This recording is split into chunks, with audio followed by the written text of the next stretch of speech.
Tá. Bom dia a todos, gente. É um prazer, né? A gente está de volta no Centro de Estudos. Hoje são 9 de abril de 2021. E a gente tem um prazer muito grande em receber duas cardiologistas, né? Que são, na verdade, muito envolvidas na cardiologia da saúde da mulher. Né? Tem a doutora Cláudia Maria Pires Freire, que vai ser nossa apresentadora. Ela é mestre, doutora pelo FMG, é coordenadora do ambulatório de cardiopatia e gravidez do Hospital das Clínicas, no FMG, é ecocardiografista e ecografista vascular do Ecocenter da IMED. Está aí com a gente há muitos anos, né, Claudinha? No ambulatório, acho que tem da gestante cardiopata, né? O microfone está aberto. E tem alguém. Acho que o professor Felipe, vou deixar ele aqui. E tem a doutora Renata Braga Paulino, que vai ser debatedora de hoje, que ela é membro da equipe de cardiologia da mulher da Rede Mater Dei de Saúde e é atualmente mestranda na saúde da mulher pela Faculdade de Medicina da UFMG também. Então, bem-vindas. Obrigada, Mari. Obrigada. Então, hoje o nosso assunto, quer dizer, ele é amplo, mas a gente tem de acabar escolhendo, né, um foco que eu acho que é o mais pertinente para uma reunião tão ampla, né, que é falar sobre cardiopatia na gravidez. Todos nós sabemos do grande impacto que a gravidez tem sobre a... Peraí. Que a gravidez tem sobre a mulher, né? E principalmente nas alterações cardiovasculares da gestação, que eu não vou ficar também falando demais sobre isso, mas como a aula tem residentes, eu acho importante a gente relembrar. Todas as alterações que acontecem no sistema cardiovascular materno, logo após a concepção, elas têm um intuito, que é manter a oxigenação fetal e manter a entrega dos nutrientes para esse feto. E para isso, a gente tem modificações hemodinâmicas, circulatórias, anatômicas, que vão proporcionar que essa entrega de nutrientes e o crescimento fetal se dê da maneira melhor possível. Nesse quadro que a gente tem aqui à direita, ele resume todas as principais alterações cardiovasculares na gravidez. E, como a gente sabe, logo ali a partir de antes de 7 semanas, a gente já começa, né, um grande aumento do volume plasmático, da frequência cardíaca, que aumenta pouco, mas ela aumenta cerca de 10 a 20 batimentos até o final da gravidez e cai imediatamente no pós-parto, com isso contribuindo para um aumento global do débito cardíaco. Como o volume plasmático ele aumenta mais do que o volume de hemácias, a gente tem uma anemia fisiológica da gravidez que é esperada, mas que eu sempre falo para os residentes que para as cardiopatas, isso não é uma coisa que a gente fica muito tranquila dependendo da cardiopatia. Então, a gente tem que ficar muito atenta. A gente não aceita níveis de hemoglobina muito abaixo de 12, porque elas sentem mais do que uma gestante normal. Mas o fato é que todas essas modificações, elas vão aumentando num contínuo, mas com um grande pico a partir de final de segundo trimestre, elas mantêm mais ou menos no estado elevado até o parto, quando começa o seu decréscimo, né? E que a gente acha, né, que ele vai principalmente até 42 dias de pós-parto, mas a gente sabe que alguns pacientes isso pode demorar até 6 meses para voltar ao normal. A gente tem também, juntamente, alterações respiratórias, como uma hiperventilação, o aumento, né, da ventilação minuto, o aumento do volume tidal, da frequência respiratória, e isso começa desde o inicinho, aquela respiração de cachorrinho que a grávida fica, a despeito dela já ter um volume uterino aumentado, dela já ter um feto demandando por grandes aumentos. A gente tem, em relação ao rim, um aumento da filtração glomerular, da secreção. Então, a gente não espera de uma gestante normal ela ter uma creatinina, por exemplo, de 1, que teoricamente ainda é da faixa de normalidade para mulheres, mas isso para gestante não se aplica, porque ela tem de ter a creatinina e a ureia, por esse aumento do ritmo de filtração, mais baixos. Quando a creatinina de uma gestante ela se aproxima do valor referência limite superior, você já tem de saber que ela já tem um grande comprometimento no seu ritmo de filtração glomerular. Em relação aos fatores da coagulação, a gravidez é um estado protrombótico, né? Porque ao mesmo tempo que ela aumenta todos os fatores produzidos pelo fígado, ela tem uma redução ou uma não alteração dos anticoagulantes naturais, como a proteína C e a proteína S, o que faz que o balanço, né, vai mais em relação para trombose do que para trombólise, né, natural. E outros problemas, e outras modificações de distribuição do fluxo sanguíneo, né? A gente sabe que o útero, habitualmente, ele recebe 500 ml, 50 ml de sangue, né, no seu estado natural. O útero gravídico, ele chega a receber 1.200 ml para a nutrição fetal. Então, nesses 9 meses, há uma adaptação de aumento de volume, queda de resistência vascular para poder adaptar esse volume, redistribuição de volume com grande acúmulo na região pélvica, na pele, um aumento da filtração renal e um balanço de coagulação, anticoagulação, favorecendo a coagulação para preparar a mulher para o parto. E isso é o que acontece na gestação. O percentual de modificação, né, tanto do volume sistólico quanto do débito cardíaco, que na realidade o débito cardíaco nada mais é do que a multiplicação do volume sistólico pela frequência cardíaca, a gente vê, como eu falei, que começa, né, desde cedo, 5 semanas já tem alguma alteração, mas com a grande modificação aí entre 20 e 28 semanas e se mantendo estavelmente alto até o parto, tá? Além dessas alterações que a gente tem as alterações pelo próprio crescimento uterino, que são as alterações posturais, regionais, que como o útero ele comprime, né, o retorno venoso pela cava inferior, qualquer posição que a grávida adote que diminui, que dificulte esse retorno venoso, seja sentada muito tempo, seja em decúbito dorsal muito tempo, essa paciente ela tem tendência a ter o quê? A síncope da gravidez, que ela não consegue rapidamente, né, na hora que ela modifica de posição, manter o débito cardíaco, por exemplo, para se levantar, e aí ela pode ter a síncope da gravidez. Existe a síncope da gravidez, que é muito comum em novelas, né, que aquele paciente descobre que está grávida porque desmaia, ainda nem tem útero aparecendo. Mas isso aí seria mais por outros fatores e não pelas alterações posturais cardiovasculares da gestação. E um outro fator que contribui, né, para essas alterações posturais, como eu disse anteriormente, é uma redução da resistência vascular periférica na região pélvica, nos órgãos reprodutores, fazendo que haja um acúmulo naquela região e tornando mais difícil também o retorno venoso para o coração direito. Além das alterações que podem acontecer em toda a gestação, a gente tem as alterações próprias do trabalho de parto e do puerpério.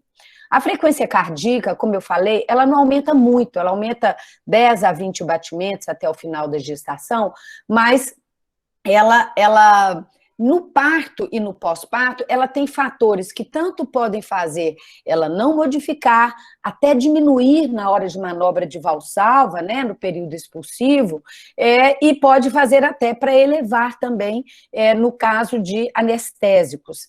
A cada contração, a gente também tem uma elevação adicional da pressão arterial, sistólica e diastólica, lembrando que a resistência vascular periférica, ela cai a partir do 2º trimestre, e ela volta a se elevar no finalzinho do 3º trimestre, né, chegando aos estados pré-gestacionais, e lembrando que isso se aplica também às grávidas hipertensas, aquelas pacientes que já são hipertensas pré-gestacional e que não caem a pressão arterial no 2º trimestre, você já tem de ter uma atenção redobrada nessas pacientes, porque significa que o endotélio delas não recebeu o estímulo dos hormônios da gestação, favorecendo a vasodilatação. Quer dizer, são endotélios que são desfuncionantes, isso vem lá desde de teorias antigas, né, de quem estuda hipertensão na gravidez, que há uma má resposta do endotélio aos fatores relaxantes do endotélio, e isso se aplica. Se você perceber, tiver a oportunidade de acompanhar uma gestante hipertensa desde a anticoncepção, concepção e durante a gestação, você vai definir, muitas vezes, pelo comportamento da pressão arterial no segundo trimestre, a evolução final dessa gestação, com complicações como pré-eclâmpsia e mesmo piora da hipertensão crônica. No final do segundo estágio do trabalho de parto, a gente tem aumentos adicionais, né, do débito cardíaco por conta das autohemotransfusões das contrações uterinas, que chega a injetar cerca de 500 ml a cada contração eficaz. Mas a gente, ao mesmo tempo que tem aumentos adicionais do débito cardíaco, a gente também tem perdas, né? Cerca de 600 ml no parto vaginal, cerca de 900 ml no parto cesariana, e além da episiotomia, que perde mais ou menos uns 150 ml de sangue, e temos de contar com as flutuações hemodinâmicas induzidas não só pelo trabalho de parto, mas também pela anestesia. Então, é uma balança, né, que vai tendendo para um lado, para o outro, e que muitas vezes também ajudam as nossas tomadas de decisão em pacientes cardiopatas.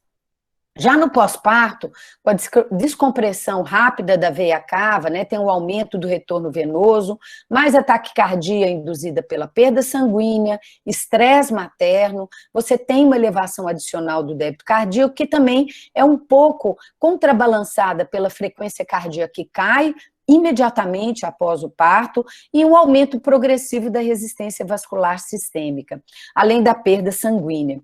E as demais alterações, como eu já disse anteriormente, elas vão voltando ao normal, principalmente nos primeiros 40 dias de pós-parto. A gente entende os resguardos, né, que a gente aprende desde a infância, com os mais velhos, na parte, né, no campo, né, mas eles podem demorar um pouco mais, e geralmente demoram mais nas pacientes multíparas. A gente, tirando todas essas alterações, isso reflete, obviamente, não só nos sintomas da gestante habitual, como nos sinais da gestação habitual. E vários dos sintomas da gestante, elas se assemelham demais com sintomas de doenças cardiovasculares na gestação. E muitas vezes o nosso papel do cardiologista, se a paciente já não tem um diagnóstico prévio de cardiopatia, é discernir quais são as gestantes que estão simplesmente manifestando essa alteração hemodinâmica teoricamente abrupta, né, que vai modificar o corpo inteiro em apenas 9 meses, daquela que realmente é uma cardiopata e cuja cardiopatia ela foi deflagrada na gestação. Por exemplo, a dispneia, ela está presente em cerca de 70% das pacientes no terceiro trimestre, mas muitas vezes, por conta da hiperventilação, começa a sentir aquela respiração de cachorrinho, a ficar cansada para atender um telefone, às vezes desde o primeiro e segundo trimestre, não é frescura, é simplesmente um aumento, né, da percepção do centro de CO2 cerebral, induzida pelos hormônios da gestação, por hormônios femininos. A fadiga pelos efeitos soníferos da progesterona, pela anemia fisiológica e pelo próprio aumento da demanda cardiovascular, a tonteira e síncope, que a gente já comentou, por redução do retorno venoso, palpitação, que são muito habituais nos jovens, né, por aumentos de frequência cardíaca, que às vezes eles sentem a frequência cardíaca aumentar e queixam-se de palpitações que não necessariamente são arritmias cardíacas, né? E a dor precordial, que a gente, hoje em dia, né, a gente fala assim, nossa, dor precordial em pessoas jovens, a gente não costuma dar muito importância, apesar do grande aumento, né, da incidência de infarto agudo do miocárdio em pacientes durante a gestação, mas elas são especialmente devido à esofagite de refluxo, pelo aumento da pressão intraabdominal, criação de hérnias de hiato e pela distensão do ângulo costal, que para melhorar, para adaptação, né, acomodação do útero gravídico, e que às vezes podem levar a um alargamento dessa cintura gastroesofágica. Em relação aos sinais, né, de doenças cardiovasculares, mas que acontecem numa gestação normal, o edema, né, vocês mais do que todos nós, né, aliás, aprendi isso demais, tudo que eu aprendi de gestação foi com os obstetras, que eu tenho como meus professores para sempre. O edema, ele acontece em 80% das gestações, ele acontece por um aumento da pressão capilar venosa nos membros inferiores e uma redução da pressão coloide-osmótica, como falei, por esse aumento do volume plasmático, nem sempre acompanhado por um grande aumento do nível de proteínas. A estase jugular, que habitualmente ela se desfaz quando a gente inclina o tronco da paciente a 30 graus, o ictus, que obviamente vai ser desviado para a esquerda, com bolhas muitas vezes palpáveis, a B1 é geralmente hiperfonética, um desdobramento amplo de B2, e a gente tem que lembrar que a gente está lidando com pacientes jovens, que B3 pode ser normal, mas na gravidez ela pode ser audível em até 85% das pacientes. E sopros suaves, né, desse hiperfluxo, desse aumento do volume circulante, que eles vão aparecendo à medida que o débito cardíaco for aumentando, mas são sopros de via de saída, são sopros pulmonares, são sopros aórticos. Nunca você vai achar um sopro diastólico como fisiológico da gestação. Os sopros fisiológicos da gravidez, eles são sopros de estados hiperdinâmicos, como se fossem sopros de anemia, né? E tem também, no final da gestação, pelo grande aumento da mama, sopros venosos sobre a mama, que quando você comprime o estetoscópio, eles desaparecem. Então, isso a gente tem de ficar atento. Bom, dito isso, a gente tem de ver qual que é o nosso cenário, né? O que a gente enfrenta essas pacientes, quer dizer, qual que é a expectativa de eu receber uma paciente jovem, encaminhada por um obstetra, por um ginecologista, e a expectativa de eu encontrar uma cardiopatia nela. Nas maiores dados, séries epidemiológicas, eles falam que as gestações em países industrializados são complicadas por menos de 0,5% por cardiopatias. No Brasil, como a gente só tem dados de centros de referência, a gente tem até uma prevalência de 4,2% das gestações complicadas por cardiopatias. Entretanto, universalmente, a cardiopatia hoje é a maior causa de morte materna indireta no ciclo gravídico puerperal. E isso é muito importante. Todos os países têm como um índice de desenvolvimento a queda da mortalidade materna. E daí vem a importância desse nosso assunto. E essas alterações hemodinâmicas, eles são o fator inicial para desmascarar doenças cardiovasculares que eram desconhecidas previamente. Então, daí a importância do momento, não só do diagnóstico e muitas vezes do prognóstico dessa gestação e do prognóstico cardiovascular dessa mãe jovem. Aí eu trouxe algumas estatísticas do nosso próprio serviço, essa foi da tese do Clóvis Baixa, né, que foi feita na década de 90, sob orientação do professor César, em que ele selecionou 155 casos e fez qual que eram as etiologias mais, né, comuns de cardiopatias na gestação, e como era de se esperar, né, a gente vê que 57% das gestantes que têm cardiopatia no nosso serviço, elas têm cardiopatia reumática. 14% têm cardiopatias congênitas. 12% naquela época têm cardiopatias chagásicas. E as outras, elas compunham 17% dos casos. Numa outra tese apresentada cerca de 10 anos, um pouco mais, 15 anos depois, que foi a tese da Luciana, a gente vê que esse cenário em relação à cardiopatia reumática, ele não se modificou em nada. Mas uma coisa muito interessante, a cardiopatia chagásica, olha como que ela diminuiu, pessoal. A gente vê uma modificação lenta desses dados. Olha a cardiopatia congênita como vem aumentando.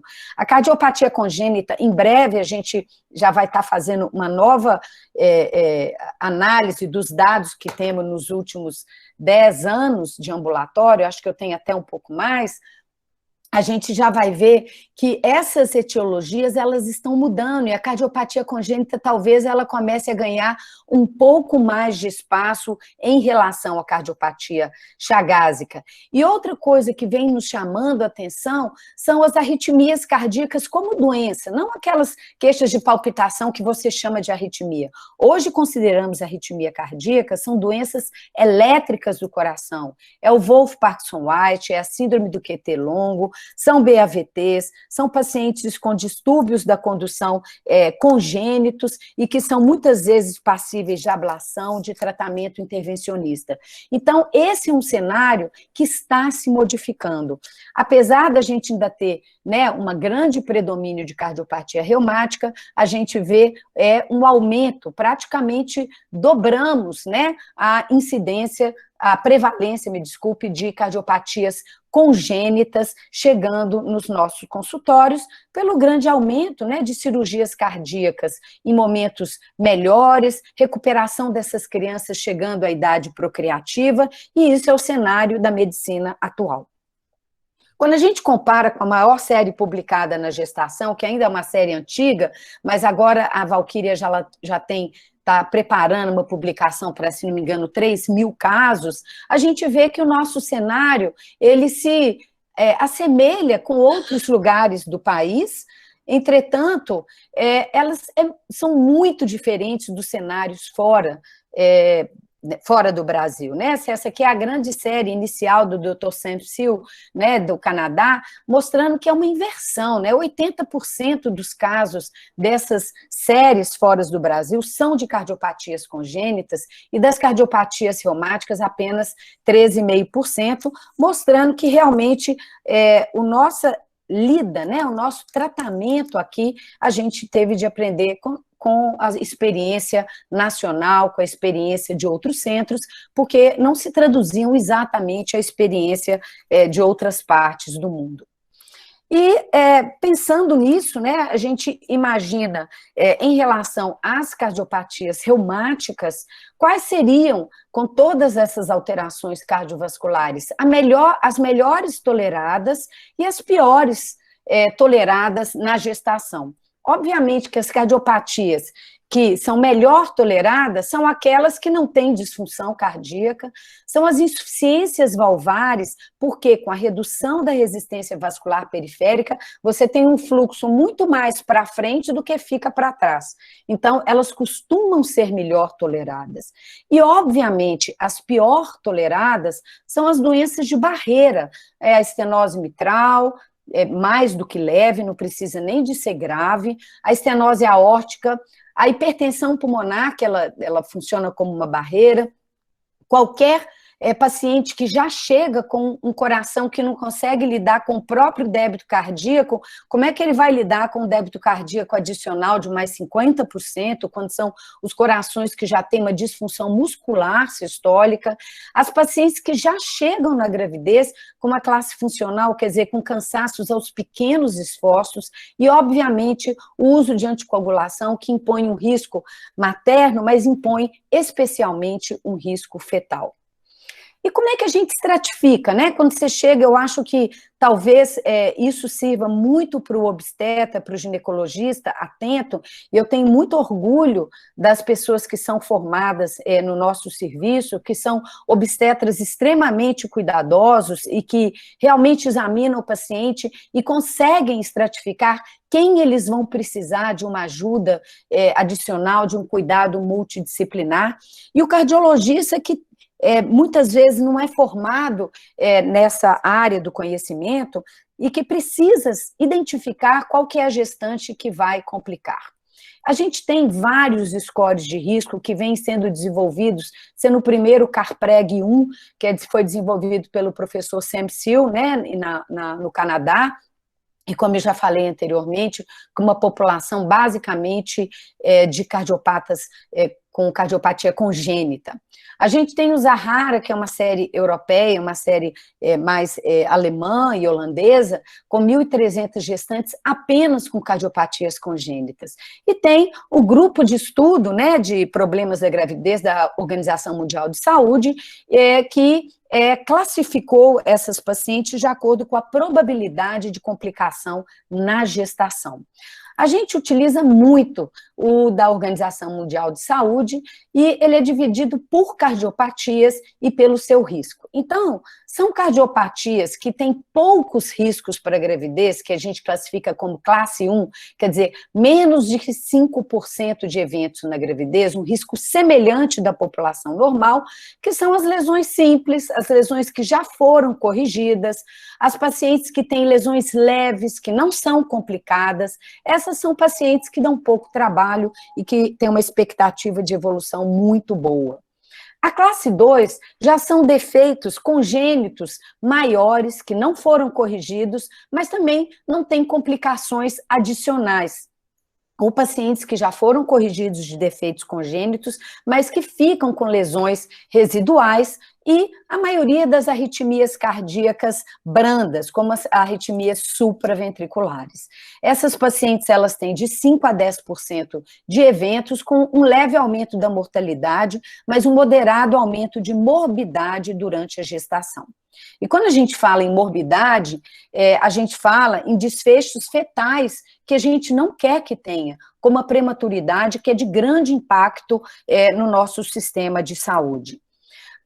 A Organização Mundial de Saúde, ela classifica algumas lesões intermediárias, que tem de 10% a 20% de eventos, e que a análise, se elas estão mais próximas de 10% de complicação, ou mais perto de 20%, que eu acredito que é uma complicação bastante elevada para pacientes tão jovens, ela tem de ser individualizada, e ela vai contar com a gravidade da disfunção do coração, como é que é o tipo de cardiomiopatia hipertrófica, valvopatias moderadas, síndromes de Marfan, que ainda não tem uma dilatação muito grande de aorta, né? Tem uma aorta que pode ser considerada normal, pacientes que têm válvula aórtica bicúspide, que tem não só o risco da mãe, mas o risco da transmissão hereditária, como na cardiomiopatia hipertrófica, e aí entra muito a nossa equipe multidisciplinar com a medicina fetal, que pode dar o diagnóstico desses fetos antes do nascimento, dando cuidados apropriados de aconselhamento para aquela mãe, e outros defeitos congênitos que não têm alto risco. Já gravidezes que podem evoluir com um grau de complicação bastante importante, que de 20% a 30%, com aumento importante da mortalidade e da morbidade, essas pacientes precisam de aconselhamento, de pacientes com expertise na área de conhecimento e uma monitorização intensiva do cardiologista, do obstetra pré, per e pós-parto. São pacientes que foram operadas de congênita, mas que têm um VD que é sistêmico, pacientes que têm prótese mecânica, pacientes com Marfan já com a aorta dilatada, mas ainda não proibitiva, e pacientes com disfunção do ventrículo esquerdo moderada. E a estenose mitral, que sempre, mesmo ela não sendo grave, ela nunca é isenta de complicação. E quais são as gestações que a gente pode até orientar ou sugerir a interrupção, porque elas são contraindicação à gravidez, seriam as pacientes com hipertensão pulmonar, com disfunção grave do ventrículo sistêmico, isso é, com a fração de ejeção abaixo de 30%, ou que estejam com dispneia aos pequenos esforços, pacientes que tiveram miocardiopatia periparto prévia e que mantêm um dano residual da função, estenose mitral e aórtica grave, sintomáticas, Marfans com aorta dilatada, válvula aórtica bicúspide com aorta dilatada, coactação grave, VD sistêmico com disfunção, Fontan e pacientes com Ehlers-Danlos vascular. A gente lembrando que a paciente, ela pode mudar de classificação. Se ela chegar com uma estenose mitral grave, ela pode ser tratada e essa gravidez, ela sai da classe 4. Mas isso aí é uma classificação da Organização Mundial de Saúde, mas a gente vê que a gente não tem tantos desfechos tão ruins assim a ponto de interromper uma gestação na estenose mitral grave. Mas vamos lá. E, ultimamente, né, com a publicação do CARPREG 2, né, que foi uma publicação maravilhosa também do grupo Dr. Sam Seal, da Candy Silversides, do Canadá, em que eles estudaram 1.900 gestantes cardiopatas, fizeram uma coorte de derivação, fizeram uma coorte de validação, e eles selecionaram esses preditores, e, obviamente, quanto maior o número de preditores presentes naquela gestação, maior a chance de desfechos adversos maternos. E a gente, como se esperava, eram realmente pacientes que já tiveram eventos cardíacos, né, em gestações prévias, que já começam a gestação em classes funcionais elevadas, que têm válvula mecânica, pacientes que já têm disfunção ventricular, pacientes que têm obstrução do coração à esquerda, hipertensão pulmonar. Aqui já entra, né, numa etiologia moderna, né, já saindo um pouquinho daquelas etiologias apontadas na década de 90, que são as pacientes que têm doença coronariana, as mulheres têm engravidado mais e elas estão mais sujeitas à doença coronariana precoce, pacientes com aortopatia, pacientes que engravidam e não tiveram nenhuma intervenção prévia, apesar de terem cardiopatias toleradas, elas podem complicar pela primeira vez na gestação, e pacientes que chegaram a um pré-natal tardio, que não puderam ser orientadas, já chegam com a complicação, e isso também, pela primeira vez, começou a aparecer como preditor de complicação. A gente vê que as complicações, elas começam realmente a partir do segundo trimestre e até a primeira semana de pós-parto. A gente não pode tirar a vigília dessas mulheres na primeira semana de pós-parto, e isso é um papel muito importante do obstetra atento ao pós-parto, porque muitas complicações, olha que algumas delas, principalmente o edema agudo de pulmão, elas podem acontecer em até 20% dessas pacientes no pós-parto. E aí a gente tentou, com a tese da Lu também, aplicar, né, esses modelos de predição utilizados em outras populações que tinham só cardiopatias congênitas, na nossa população de cardiopatias reumáticas, e a gente viu que esses modelos não se aplicam à nossa população. A gente viu que esse é o CARPREG 1, que quando a gente utilizava o que era esperado e o que encontrávamos, era bastante diferente na nossa população. A nossa população, ela não complica tanto como a população de cardiopatia congênita, quando ela tinha um dos preditores, mas, em compensação, ela complica 3 vezes mais quando não tinha nenhum dos preditores, e isso nos chamou a atenção da necessidade da gente ter preditores para o nosso tipo de população.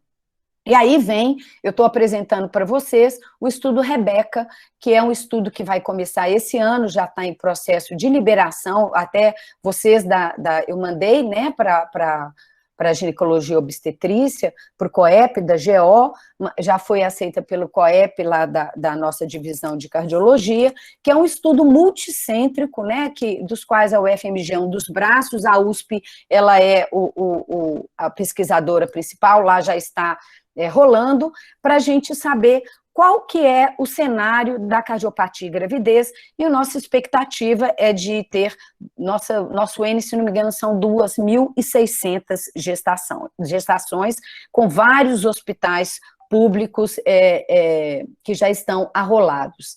A nossa expectativa é que, com a gente usando todas as orientações do posicionamento atual da Sociedade Brasileira de Cardiologia para o tratamento e o planejamento familiar da mulher portadora de cardiopatia, que foi publicado esse ano passado, que a gente, fazendo essa orientação, prospectivamente, como é que seria o desfecho materno e perinatal dessas gestantes cardiopatas.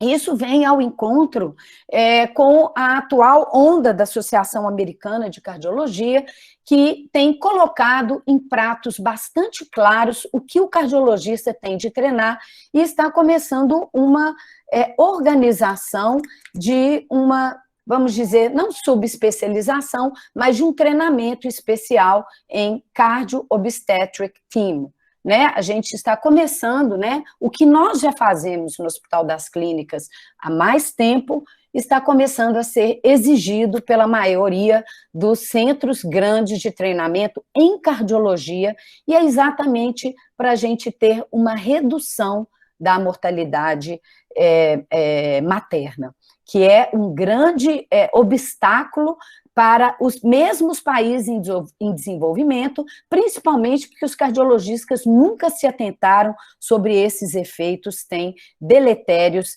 na mortalidade materna e, inclusive, no que vai acontecer com essa mulher do ponto de vista da saúde cardiovascular no final. Então, o Cardio Obstetric Team, ele tem um objetivo que é não só olhar, né, todas as alterações hemodinâmicas que podem acontecer numa gestante cardiopata, não só no aparelho valvar, pulmonar, nas doenças congênitas, nas doenças arrítmicas, identificar fatores de riscos pré-existentes, como hipertensão, obesidade, dislipidemia e resistência insulínica, que tem sabidamente um aumento do risco cardiovascular ao longo da vida inteira da mulher, e identificar desfechos adversos da gravidez, como diabetes gestacional, doenças hipertensivas da gravidez, alterações placentárias, como CIUR, parto pré-termo, que estão intimamente implicadas a desfechos futuros cardiovasculares, e começar uma educação cardiovascular de prevenção desde a idade bastante precoce, e isso tem sido um estudo tão atual que a última edição do JACC, né, de um grande jornal americano de cardiologia, ela é dedicada ao Cardio Obstetric Team. E quem faz parte desse time todos nós, os especialistas em cardiobstetrícia, medicina cardiovascular, medicina materno-fetal, os obstetras, cuidadores, né, de cuidados primários que vão encaminhar essas gestantes, o anestesista no planejamento, as enfermeiras, a farmácia, que vai ter um grande papel, porque a gente vai ter de escolher drogas, a gente tem de entender a farmacodinâmica das medicações, os assistentes sociais e qualquer especialista que seja necessário para que a gente tenha um desfecho, não só da gestação, mas de longo prazo cardiovascular. Então, como conclusão, o cardiologista e o obstetra, eles devem reconhecer a fisiologia da gestação para avaliar o impacto da gravidez sobre cada cardiopatia.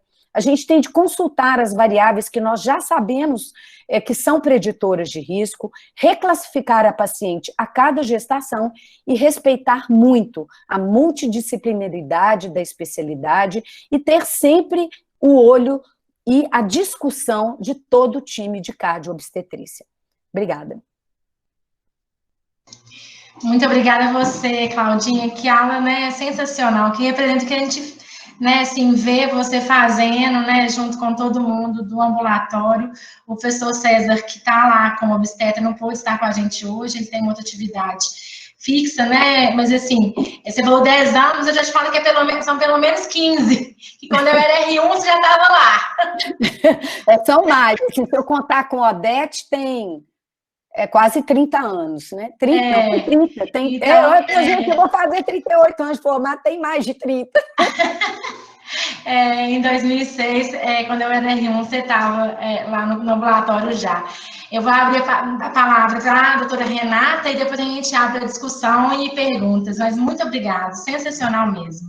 Então, gente, bom dia, parabéns, Claudinha, aula excepcional, assim, eu fiquei muito lisonjeada com o convite, né, porque eu sou aluna da Claudinha desde o ECO, e agora aprendendo aí cada vez mais, né, com ela na questão da cardiologia da mulher.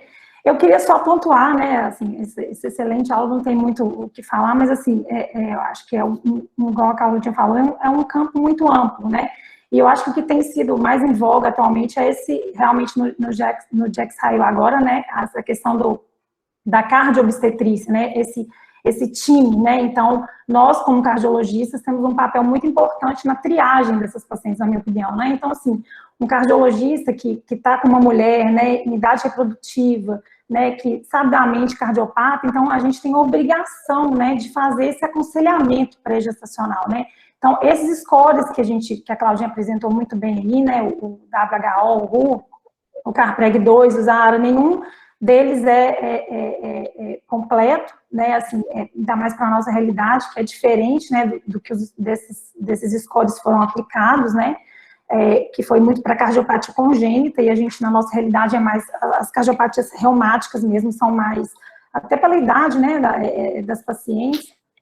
Então, essa estratificação, na minha opinião, é muito importante. Então, a gente está frente a uma paciente em idade reprodutiva, né, a gente precisa estratificar essa paciente. Estratificar como? A gente fazer os scores, avaliar o risco dessa paciente, saber se ela tem vontade de engravidar, se não, ver o risco gestacional é muito alto, então talvez discutir a questão da contracepção, qual seria o melhor para aquela paciente, né, e o aconselhamento pré-gestacional, que eu acho que é o mais importante. Então, a gente fazer esse acompanhamento, né, o ideal, na minha opinião, é que a gente fizesse isso antes da paciente engravidar. Eu quero até saber da Claudinha, depois ela passar a experiência para ela, porque eu acredito que muitas das pacientes já chegam grávidas. Então, existe uma falha nessa triagem, né, ou seja, o cardiologista que está lá na ponta com a paciente, igual a Claudinha falou, não é treinado, não tem esse tipo de treinamento, nessa abordagem da paciente com idade, na idade fértil. Então, muitas vezes a paciente é uma cardiopata, às vezes grave, ou às vezes nem conhecia a cardiopatia e já chega grávida ao consultório. Então, assim, essa abordagem já fica mais complicada, né? Então, se a gente conseguisse pegar essa paciente, fazer essa triagem, né, e o próprio cardiologista já fazer esse acompanhamento com o obstetra, né, na pré-gestação, eu acho que a chance dessa paciente complicar diminui, né, e na nossa realidade é o que a gente vê, são as pacientes, a maioria reumatológicas, né, valvulopatias reumáticas, né, as outras cardiopatias menos comuns, né, então está sendo muito em voga essa questão da multidisciplinaridade. Eu acho que tem que existir essa parceria mesmo da cardiologia com obstetrícia, né, tanto que o termo é cardio-obstetra, né, então nós que trabalhamos, né, que estamos diretamente ali com a paciente já cardiopata, né, ter essa equipe que tem que ter um treinamento especial, né, específico, não é todo cardiologista que sabe, igual a Claudinha falou muito bem, manejar essa paciente. Lembrar da questão também, né, durante a gestação, igual a Claudinha falou, isso pode modificar, né, se, por exemplo, é uma estenose mitral mais importante, ela é tratada e é possível tratar durante a gravidez, o risco dela vai diminuir. Então, assim, eu acho que o que fica, né, de mensagem, né, é um assunto, uma abordagem gigante, mas eu acho que o que fica de mensagem é a gente ter essa parceria, né, o cardiologista com o obstetra, e a gente tentar manejar essa paciente idealmente antes da paciente engravidar, né? A gente sabe que muitas vezes a paciente já vai chegar no consultório e nem sabia que tem cardiopatia, né? Isso acontece. A paciente tem uma estenose mitral reumática, que era leve na gravidez, isso vai ser deflagrado, né? A paciente começa com sintomas, isso pode ser diagnosticado durante a gestação. Mas, idealmente, né, a possibilidade de a gente manejar essa paciente antes da gravidez, eu acho que né, nessa parceria, eu acho que é o mais importante. E eu queria perguntar para a Claudinha, né, na prática dela, como que a paciente geralmente já chega grávida, ou existe essa possibilidade, né, de fazer essa triagem de gravidade? Olha, você não pode engravidar, seu risco é muito alto, né, você tem uma hipertensão pulmonar grave, né, ou não, né, se existe na sua realidade aí, Claudinha, essa possibilidade. Obrigada, Renata, pelos comentários, pelo comentário de todos. Eu estou olhando aqui no chat, tem até algumas perguntas. Na realidade, lá, assim, no hospital, a gente já recebe a paciente grávida, né, gestante. Eu não participo desse aconselhamento, não diretamente, porque eu tenho uma gratidão por toda a equipe de planejamento familiar, que após a gestação, pelo menos aquelas gestantes que a gente acompanha, a gente tem uma ampla discussão, e eu tenho um acolhimento muito grande dessas pacientes, especialmente as que não podem engravidar. Elas E aquelas pacientes que acabam de fazer cirurgia cardíaca, que tem de botar um Mirena enquanto ainda estão no pós-operatório, isso eu tenho, assim, uma gratidão, uma grande suporte que eu tenho mesmo do planejamento familiar, e eles têm isso. Mas isso era motivo da tese da Martinha, mas que por problemas pessoais ela não pôde falar. Eu acho que a gente tem uma péssima aconselhamento pré-concepcional por parte do cardiologista e muito dos obstetras que não têm envolvimento com o ensino. Que é muito fácil falar assim, você não pode engravidar, mas também você não pode usar nenhum tipo de contracepção. Então, aquela paciente que menos pode engravidar, usa os métodos mais falhos de contracepção. E isso eu sempre falei com o Henrique, né, que eu tinha muita vontade que alguém estudasse, né, a fala dessas mulheres. Nós chegamos a fazer um piloto, o pessoal da medicina social fez um questionário, né, porque eu sei estudar variável qualitativa, é muito difícil, né, então tinha um questionário todo baseado em algumas metodologias de questionário para análise qualitativa, mas isso nunca saiu do papel, porque é difícil, é um assunto que não sei se empolga muitas pessoas. Mas acredito que a gente vai ter algumas respostas, porque eu incluí, quando a gente fez o questionário do Rebeca, eu consegui convencer todos os meus pares a incluir essa minha ideia sobre esse aconselhamento. Agora, no consultório, não. No consultório, eu já recebo pacientes para o aconselhamento, e muitas delas, eu vou te falar do coração, eu tiro elas do meu consultório e ponho na rede pública, peço para transferir para o Hospital das Clínicas, porque lá eu tenho um time. Lá eu tenho um time que eu discuto, que se eu tenho dúvida, que vai me apoiar, que vai me orientar nas coisas que eu não tenho expertise. Então, eu fico muito mais confortável. Em relação a uma pergunta que é até minha, né, minha amiga, minha colega de turma me perguntou aqui, que é sobre a indicação do parto. Habitualmente, a indicação do parto, eu morro de medo de vocês, gente, eu morro de medo de parto.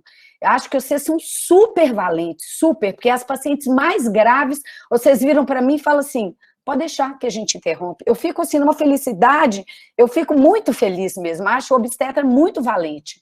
E a gente tem vontade, né, por facilidade, não, vamos programar, vamos operar, vamos fazer cesariana, mas se você olha na literatura e na nossa experiência, a grande maioria dos partos, ela é realmente de indicação obstétrica.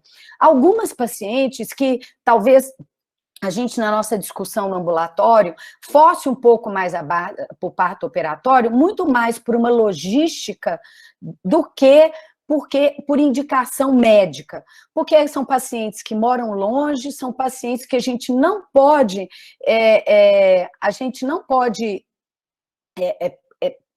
por exemplo, programar, vamos dizer, eu não posso deixar essa paciente nascer no final de semana, de noite, que eu não tenho uma programação, que eu não sei se ela vai estar monitorada, eu não sei se vai ter CTI, entendeu? Então, assim, a gente tem mais um trabalho de parto assistido, que é estar do lado da paciente, potencialmente de complicar, como vai ser hoje, né, o parto da Rosilene, uma paciente com estenose mitral grave, fibrilação atrial, anticoagulada, que eu não poderia deixar essa paciente entrar em trabalho de parto e simplesmente nascer em qualquer maternidade. Porque todo aquele trabalho que a gente teve durante a gestação para ela ir até o final da gestação, a gente perderia no momento do parto.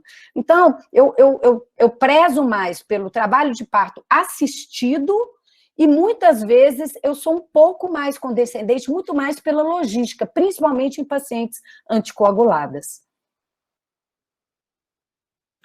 Obrigada. Excelente. Então, nos comentários da doutora Renata, né, a resposta, acho que a pergunta foi muito boa, né? A gente poder entrar nesse meandro que é a interrupção e a via de parto, que é sempre uma dúvida também para paciente cardiopata. Já tem outras perguntas aqui, além da doutora Thelma. A professora Amanda, você quer perguntar? Deixa eu olhar aqui. A Alamanda está perguntando com puerpério, né? Eu concordo, Alamanda. Inclusive, tem sido tema de discussão dos dois últimos uma discussão que a Ana Luísa, né, Penido, levou no PNAR, era exatamente as complicações puerperais, principalmente relacionadas às doenças hipertensivas da gravidez, e que houve uma ideia, né, de se acompanhar um pouco mais essas pacientes, porque elas voltam, às vezes, em crises hipertensivas, com AVC, e, às vezes, acompanhadas de disfunção miocárdica. Na realidade, isso é uma coisa que a gente vai ter de se atentar mais e tentar ver como é que a gente pode fazer. Eu tenho um pedido, né, aproveitar que tem muitas professoras assistindo, isso só pode ser feito com os professores, da gente fazer um curso de extensão de time cardio-obstétrico na UFMG. A gente abrir um curso de extensão com planejamento de duração de pelo menos uns 3 meses, para dar treinamento para outras pessoas, para maternidades particulares, maternidades do interior e maternidades de outros lugares que não têm esse time cardio-obstétrico. Então, assim, está aí uma sugestão, eu tenho muito empenho, a Juliana Rodrigues, que também é cardiologista e que assumiu o meu lugar no Odete Valadares com a minha aposentadoria, da gente começar a fazer um trabalho exatamente para incluir, e a gente também ter uma boa experiência de pós-parto, porque a minha experiência de pós-parto é só tratar a complicação. Obrigada, Claudinha. Prazer em te rever, viu? Professora Lamão está tímida hoje. Eu queria que alguém, eu vou conversar para a gente fazer um curso de extensão. Eu tô tímida, não, sabe? Porque eu tô mais. Que eu fico tão maravilhada com essas aulas, a gente aprende tanto, né? Eu que aprendo com vocês. A gente precisa de dar um espaço para tanta essa geração nova, tá com gás total. Bom, né? Mas eu queria voltar só num pequeno assunto também, se me permitirem, já que Mariana falou que eu estava mais quietinha hoje. Então, a respeito da via de parto, a gente tem classicamente aquela ideia do parto vaginal, da via vaginal ser interessante, porque ela preserva mais a questão de perda sanguínea, o estresse cirúrgico, né? E encurtar o período expulsivo através do uso de fósforos. A gente tem classicamente isso. Eu queria colocar em discussão ainda esse ponto, especialmente com essa geração aí que está na lida no dia a dia, se isso se mantém. Logicamente que há os casos graves que, de fato, a cesariana ela é melhor, ela é mais, inclusive, ela é indicada mesmo. Mas tem alguns casos que, de repente, a via de parto vaginal, com encurtamento do período expulsivo, e até a questão da indução, sendo ela um processo que não vai sobrecarregar o coração, é interessante, sabe? Então, eu queria colocar isso em discussão aí, se vocês me permitirem. Alamanda, isso aí é o clássico, assim, é o maior, é o melhor dos mundos. O melhor dos mundos é isso, é encurtar o segundo período de trabalho de parto, você ter um trabalho de parto assistido nessas gestantes. A minha dúvida é que no dia a dia, eu nem sempre tenho um obstetra que está de plantão, que está preparado para isso, que tem experiência para isso. Então, eu estou te falando assim, nos livros a gente vê isso, mas na vida real, a grávida cardiopata de verdade, aquela que tem uma RU3, um RU2 para 3, um 3, eu tenho medo, porque vai que ela me cai numa equipe que não está habituada, que não está preparada para ação rápida. Eu não sei se você se lembra do ano retrasado, uma paciente de 24 anos, que o time fez um parto no PA, abriu a paciente no PA, em edema agudo de pulmão e chocada. Uma paciente de 24 anos que veio a falecer depois por causa de um diagnóstico de um descolamento de placenta sem sangramento, que foi um diagnóstico clínico maravilhoso.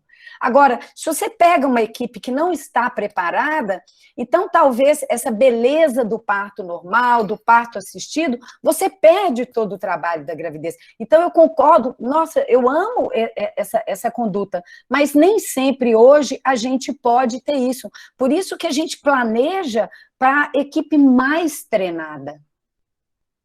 Tem toda a razão, Claudinha. Reforça a necessidade de ter um time, né? Claudinha, Mário, eu posso falar? Pode, tem Só a professora Ana Luísa e a professora Dilma estão levantadas aqui. Aí vocês Desculpa, podem... gente, mas não estou conseguindo ler o chat e acompanhar, senão eu não presto atenção. Claudinha. A Ana Luísa vai te perguntar aí. Então, prazer assistir sua aula, um prazer te ter aqui. Eu primeiro queria só aproveitar um gancho, né, nessa via de parto. Eu concordo, né, com vocês, com a Lala e com você. Eu acho que, né, a gente sabe muito bem que tem pouquíssimas indicações absolutas de cesariana, mas realmente o que a gente vê é um despreparo muito grande das equipes. E eu acho que nós, né, como FMG, como professores, como preceptores, a gente tem assim, a obrigação de ajudar esses novos obstetras a chegarem mais preparados, né? E eu vi um comentário aqui do Dr. Clóvis falando, né, que o obstetra ele tem que fazer ausculta. Isso parece tão básico, né? Mas quantas vezes eu pego, né, os prontuários e não tenho uma ausculta cardíaca, uma ausculta respiratória, um exame completo da paciente na primeira consulta. E isso não é só na obstetrícia, é na ginecologia, né? Eu brinco muito com os alunos, eu falo, a gente não tem que fazer aquele exame biquíni, mama e genitália, né? A gente tem que fazer o exame físico completo, porque a gente, muitas vezes, vai ser o único médico dessa mulher, e a gente tem a oportunidade de fazer os diagnósticos antes dela engravidar, e muitas vezes, e fazer um encaminhamento, um aconselhamento pré-concepcional adequado. Então, eu acho que isso aí é que a gente precisa trabalhar muito, assim, com os nossos alunos, com os nossos residentes. E a outra questão, falando já do aconselhamento pré-concepcional, né, e até do pós-parto imediato, a Claudinha, né, ela vive me mandando essas pacientes e a gente sempre tenta conseguir fazer isso, porque a gente tem que encarar, gente, a anticoncepção nessas pacientes de alto risco como uma urgência. Né? Essa mulher ela não pode ter alta hospitalar e depois voltar 40 dias depois para fazer alguma coisa.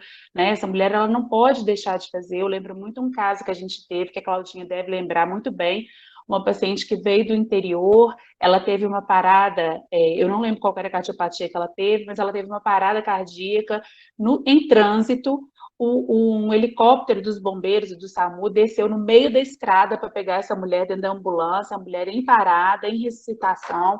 Aí ela veio de helicóptero, chegou, e aí quando ela chegou, aí ela fez uma cirurgia e tudo, interrompeu a gravidez, e aí, por um milagre de Deus, essa menina ela saiu bem, assim, né, relativamente bem, com um déficit cognitivo pequeno, mas assim, bem, e ela ia ter alta para voltar depois para fazer alguma anticoncepção.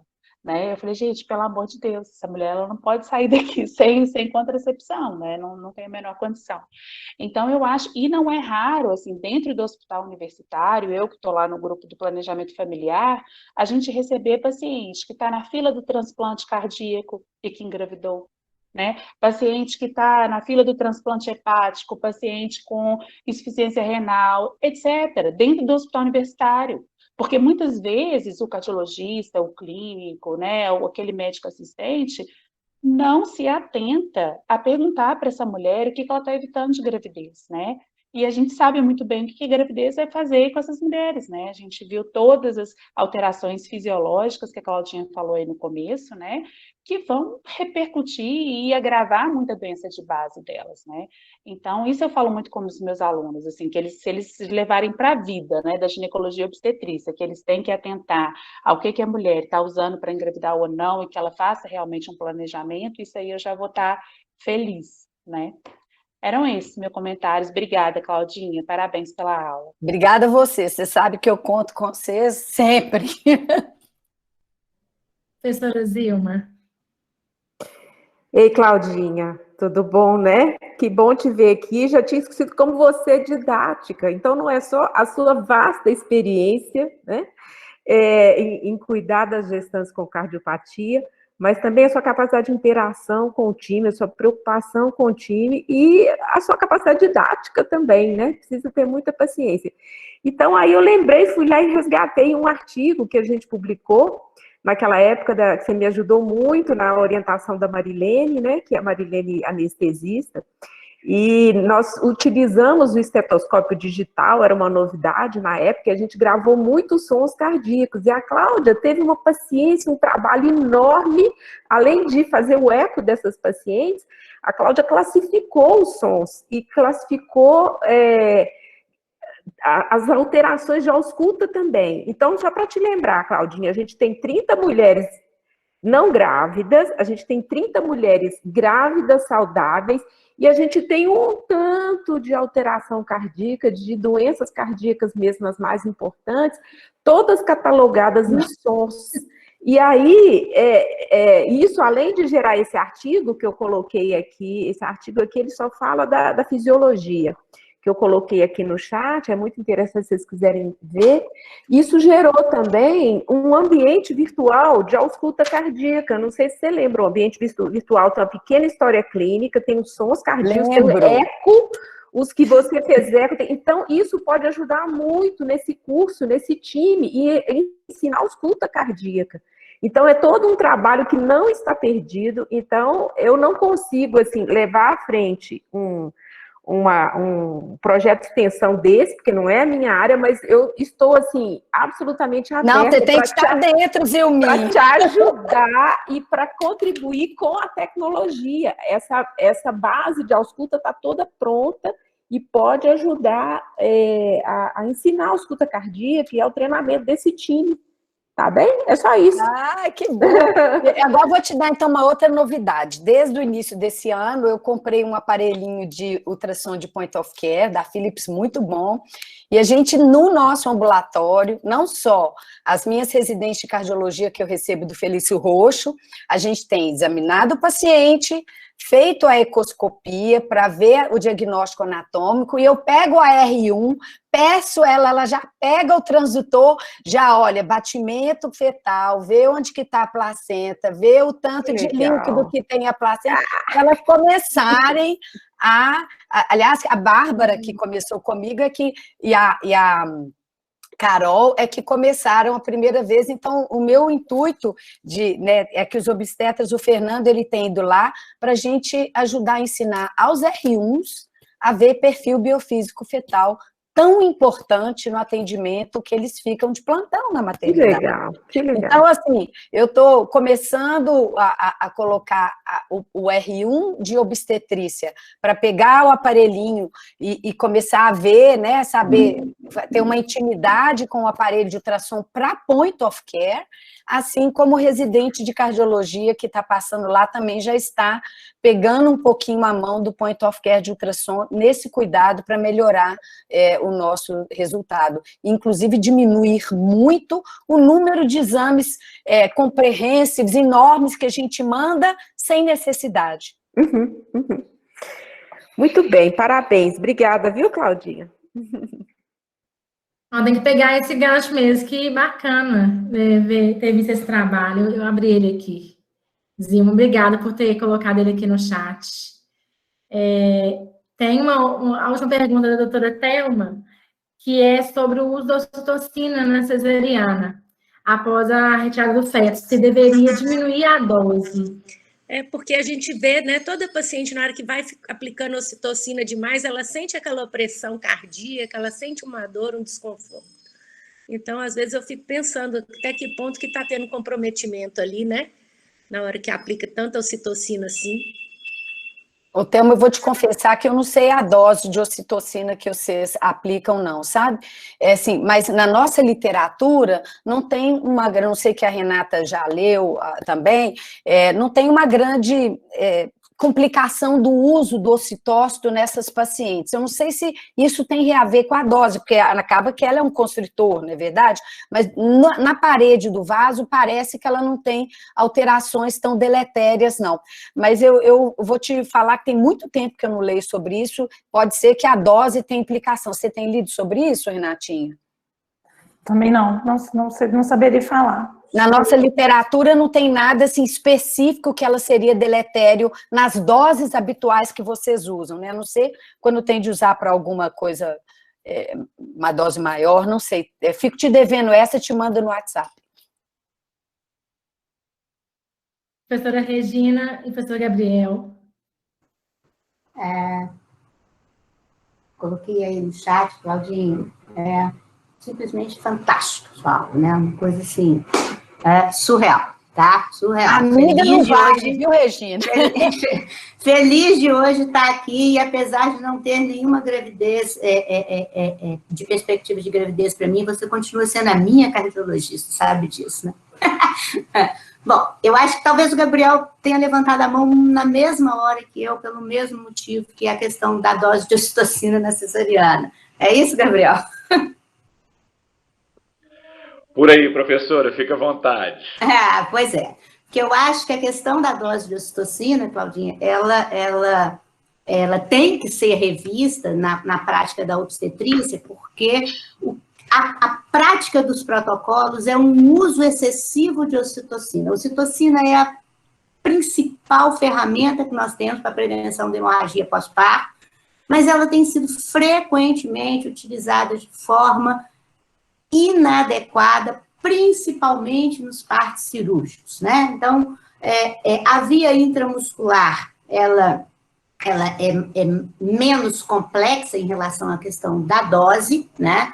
Mas, quando nós falamos no uso da via endovenosa para a ocitocina, né, critérios como não exceder 5 unidades, infundir em pelo menos 3 minutos e não fazer aquele bolos, não colocar no soro e sair apertando para dar rápido, é isso que induz os efeitos colaterais, né? E, obviamente, com isso aumenta o risco para quem tem doença pulmonar, para quem tem doença cardiovascular, mas para quem também está com anemia, para quem tem pré-eclâmpsia, né? Então, essa é uma prática que nós vemos com frequência, ainda não absorvida adequadamente na boa prática obstétrica, né? O uso inadequado da dose segura e da forma segura de administrar a ocitocina quando for utilizada para profilaxia por via endovenosa, né? Então, só esse comentário aí, porque aproveitar a deixa que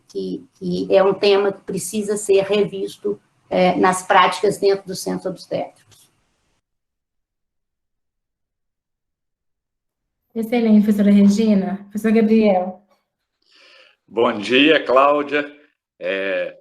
Sempre um privilégio ver suas aulas, e para a gente também é um privilégio ter você no serviço, né? Você sempre nos salva nas horas difíceis com os pacientes com cardiopatia. Isso realmente é uma coisa, assim, que não tem preço, né? As discussões que são feitas em tempo real, né? Você realmente, assim, desde que você entrou no ambulatório, né? Ou pelo menos desde que eu a conheço no ambulatório, o trabalho que você faz lá com a possibilidade de realizar exames em tempo real, né? Igual você está falando agora, que você está com o ultrassom point of care para poder, né, realizar isso daí, assim, simplesmente modifica a forma de assistência. E uma coisa que às vezes é muito difícil de você fazer, alguma propedêutica que fica muito complexa, ela fica facilitada, né? Então, assim, essa sua proatividade, ela realmente para a gente é um privilégio, né? Fora desse seu conhecimento incrível sobre o tema mesmo, assim, para a gente é uma satisfação. Em relação à dose de ocitocina, igual a Regina falou, a ocitocina ela tem um problema que ela é uma medicação, quando ela é feita em altas doses e de forma rápida, ela vai dar uma hipotensão absurda na paciente, tá? Então, existem descrições já bem claras hoje que depois de um parto, por exemplo, se a paciente ela recebe dose elevada e de forma em bolos, ela faz hipotensão importante, ela faz alteração no eletrocardiograma. Tem pacientes que fazem, inclusive, assim, baixa perfusão de miocárdio, tá? E já tem descrição de colapso materno relacionado à ocitocina, exatamente porque ele causa esse colapso, né, cardiovascular na paciente. Então, essas alterações hemodinâmicas que elas determinam são muito importantes. Para esse grupo de pacientes cardiopatas, é um grupo que merece ainda mais importância, porque são pacientes que ainda vão ter ainda um impacto maior, né, do ponto de vista assim, cardiovascular, e elas toleram menos, né, essas mudanças de volume assim. Então, na verdade, para essas pacientes, a gente teria duas opções, ou fazer as 10 unidades IM, ou utilizar, igual a Regina falou, doses mais tranquilas, que seriam tipo a regra dos 3, que existe uma regra dos 3 que a anestesia tem testado, que é uma regra em que a paciente recebe 3 unidades, né, de ocitocina e vai dando uma sequência, né, até uma resposta adequada, e essas pacientes parece que elas têm muito menos hipotensão do que os outros grupos. Então, uma coisa simples, mas que para esse grupo de paciente, imagina uma paciente que já tem baixo débito, fazer uma hipotensão ali pode ser a diferença entre fazer um quadro grave, pós-parto imediato ou não. E o que a gente vê no dia a dia são as pessoas fazendo 10 unidades de forma rápida no pós-parto imediato, e provavelmente é onde a gente tem as maiores respostas. Então, a ocitocina, assim, nesse pós-parto, obviamente não é o principal momento da paciente com cardiopatia, mas é um cuidado a mais que realmente, assim, valeu a pena lembrar, viu, Thelma? Foi muito apropriado, assim, que às vezes a gente nem lembra muito disso, né? E aí até uma orientação interessante da gente fazer. E aqui no hospital a gente já faz regra dos 3, né? Então isso é uma coisa, assim, bem interessante. Mas, Claudinha, incrível sua aula, viu? Mais uma vez, uma satisfação como sempre, né? De revê-la. Amigo não vale também, né? Mais do que amiga, admirador, viu? Eu acho que é exatamente isso, né, Gabriel? Acho que a admiração que todo mundo, todo departamento tem da doutora Cláudia, né, e da parceria dela com a gente. E que bom que está tendo a Renata Braga aí para a gente, né, que agora está como mestrando do departamento também. Alguém tem mais alguma pergunta, alguma consideração? Querer colocar alguma coisa? Doutora Cláudia, doutora Renata? Eu acho que foi excepcional mesmo, né? Foi muito Eu queria pontuar as coisas mesmo, né? Ô Mariana, se você pudesse depois passar o link dessa discussão, porque eu fiquei de passar para as residentes, para a Bárbara e para as duas Gabrielas, né, que são as residentes da cardiologia, o link, mas esqueci. A gente grava e posta, a gente tem um canal do YouTube, e aí a gente posta, depois eu te mando já. Mas é para o pessoal da cardiologia, né, que as meninas estão de plantão, aí eu posso elas assistirem depois, que esse é o nosso GD, e acabou de fazer, não, gente, vocês entram na reunião. Que bom. Eu vou fazer uma divulgação aqui, a pedido da professora Regina, vou só apresentar, que vai ter uma reunião importante que vai ter agora também, no final da manhã, que vocês estão vendo a minha tela aí também, compartilhada? Está compartilhada não, Mari, agora está. Só para, né, do encontro de especialistas para discussão de gestantes e puérperas com Covid, que eu acho que é uma discussão inevitável de acontecer, né, pelo maior número de mortes maternas que a gente tem visto no Brasil, tá? Estou divulgando aqui para todo mundo que quiser assistir, tá até o link aí. E, Mariana, ela vai estar gravada? Porque eu não sabia, eu estou com atividade. Porque eu estou com uma atividade 11 horas. Eu passo o link, sim. E aí, gente, só lembrando o seguinte, Cláudia comentou, né, no início da aula dela, que cardiopatia é a primeira causa de morte indireta no mundo inteiro e não é diferente no Brasil, mas mudou, né? A primeira causa de morte indireta no momento no Brasil, de morte materna no momento no Brasil, é Covid. Então, nesse momento, né, estarmos melhor preparados dentro do que o conhecimento permite para poder reduzir essa mortalidade é fundamental. A grande maioria das mortes maternas por Covid no Brasil, no mundo tem sido aqui no Brasil. Existe uma variação aí de alguns acham que é 8 em cada 10, outros acham que é 7 em cada 10. Ou seja, 2/3 das mortes maternas por Covid estão no nosso país. Significa que nós podemos fazer melhor por elas e o que tem sido feito é um esforço de um número grande de pessoas, né? O professor Gabriel faz parte desse grupo que está tentando colaborar, e aí a gente tem essa reunião, vão ser várias reuniões, só com o Estado de Minas vão ser 8 reuniões, mas todos os dias tem 2 reuniões por dia, né, com serviços do país inteiro, para ajudar os profissionais da ponta a lidar com essas mulheres. Então, convido vocês para entrarem nessa turma aí, para a gente tentar reverter essa situação tão trágica que nós estamos vivendo. Covid como um todo, especificamente a repercussão aí no grupo de gestantes puérperas. Esse número é impressionante, né? Bom demais, Regina, porque a gente está precisando de aprender um pouquinho mais sobre isso, né? Tá. Clarear. Mas muito obrigada, então, tá? Pela disponibilidade, pela aula e pela discussão, né? Acho que foi riquíssimo e muito bom para a gente poder fortalecer a equipe, né? E o time, como você falou, que eu acho que é time mais do que equipe, né? E todo mundo, né, assim, voltar o olhar para o paciente cardiopata.